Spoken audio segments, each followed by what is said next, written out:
So let's take a step back in terms of in order for a company to address and prioritize vulnerabilities. First, they need to be aware of what they need to face, right? They need to have complete visibility and continuous visibility, as we discussed. Then the prioritization is key. Again, you cannot tackle all vulnerabilities or misconfiguration in any given time. You need to really focus on the ones which are exploitable or risky at the time. You may have let's take a server as an example, which may have a vulnerability, but there are some compensating controls that make that vulnerability non-exploitable. So therefore, the vulnerability by itself with no context may be risky, but not for you because you have some alternative mitigation. I think this is something which is not that well talked about. We need first to prioritize the vulnerability based on the context.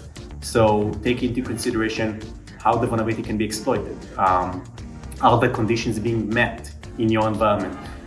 That first. Same goes with misconfiguration. Does the misconfiguration, alongside the way for that to be detonated or exploited, the other conditions are being met in your environment? So I think that need for continuous validation and prioritization is something which is crucial because we cannot cope with the numbers of problems that we are facing. When we talk about remediation, I think something that the market needs to adapt and understand that patching it's not the end of the story. It's a good start, but eventually we see many companies that even when they are being given and hand over that patch, they don't deploy it. And why is that? Because patch may break something. It's well known that patch may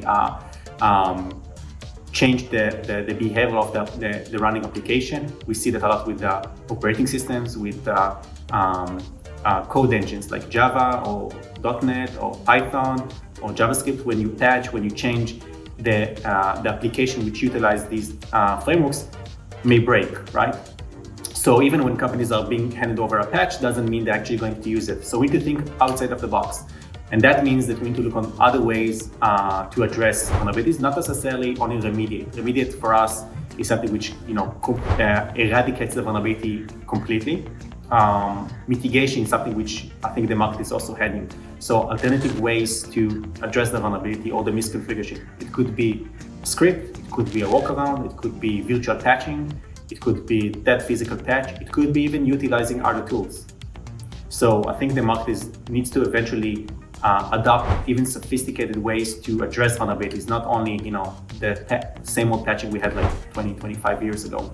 So that's a big shift that we are seeing. That first to prioritize on things that on the timely manner. So be very, very effective. We need to have our teams working very effectively, to address the right vulnerabilities on the right time, but also offer them a diverse tool set because patching isn't enough.